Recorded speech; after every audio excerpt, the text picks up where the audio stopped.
देखिए, कांग्रेस क्या कह रही है इससे हमें सरोकार नहीं है। हम हमेशा कर्मचारियों के साथ में रहे और कर्मचारियों के हितों में निर्णय लेने का काम पुष्कर सिंह धामी जी की सरकार ने किया है और भविष्य में भी कर्मचारियों के हितों के लिए ही सरकार निर्णय लेने का काम करेगी। तो कांग्रेस हमें ये ना सिखाए कि हमने कर्मचारियों के हित में क्या किया है और क्या नहीं। जब उनकी सरकारें थी तब उन्होंने कितना कर्मचारियों के हित में किया। कर्मचारी हमेशा धरने प्रदर्शन में बैठे रहते थे, उन्होंने कभी कर्मचारियों के हितों की रक्षा नहीं करी और आज वो रक्षा करने की बात करते हैं। तो मुझे लगता है कि भारतीय जनता पार्टी की सरकार इस वक्त कर्मचारियों के हित में भी काम कर रही है और प्रदेश के हित में भी काम कर रही है। तो जब वक्त आएगा तो जो उनके लिए सकारात्मक चीजें होंगी उसको करने का काम पुष्कर सिंह धामी जी की सरकार करने जा रही है। देखिए, ये बड़े जटिल विषय हैं और जब मैं सरकार की बात सोचता हूँ कि सरकार में बैठ के कैसे काम होता है, अब इस प्रदेश में एक बड़ी विचित्र स्थिति बनी हुई है।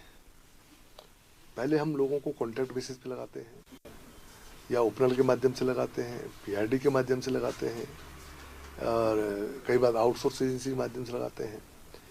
उस समय एक स्थिति रहती है किसी तरह आप हमको लगा दीजिए। उस समय की जो सेवा शर्तें होती हैं उसमें बड़ा स्पष्ट होता है कि ये टेम्पररी अरेंजमेंट है, अस्थायी नियुक्तियां हैं और जब हम कुछ समय तक काम कर लेते हमारी संख्या बढ़ जाती है, फिर हम आकर उसको एक संगठन बनाकर उसको करके फिर परमानेंट की मांग करते हैं। ये बात सही है कि जो लोग हैं जो भी सेवाओं में हैं वो भी हमारे अपने लोग हैं, राज्य उनका भी है और हर किसी को आर्थिक संसाधन चाहिए। नौकरी उसका एक बड़ा माध्यम है उत्तराखंड के अंदर। देखिए, सरकार की नीयत पहले से ही ठीक नहीं थी और जब हाईकोर्ट ने निर्देश दिए उसके बाद जब सरकार सुप्रीम कोर्ट गई तो उससे लग रहा था ये असली चेहरा है भारतीय जनता पार्टी का, जो लोगों को रोजगार देने की बातें करती है, बड़ी बड़ी बातें करती है, लेकिन हकीकत में लोगों के भविष्य से कैसे खिलवाड़ करें वो इनसे सीखा जाना चाहिए। चाहे पेपर लीक हो, चाहे भर्ती घोटाले हों, चाहे अब उपनल का जो ये मामला चल रहा है। इसमें पहले सरकार ने सुप्रीम कोर्ट के आदेश के खिलाफ पुनर्विचार याचिका जाहिर की और अब जो चीफ सेक्रेटरी है वो सारे विभागों को ये निर्देश कर रहे हैं कि आप सभी विभागवार भी इसमें पुनर्विचार याचिका दायर करें। तो इससे पता चलता है कि सरकार दमन की नीति पर चल रही है और जो कर्मचारी इतने वर्षों से सरकार की और राज्य की सेवा कर रहे हैं उनके भविष्य को अंधकार में डालने की कोशिश।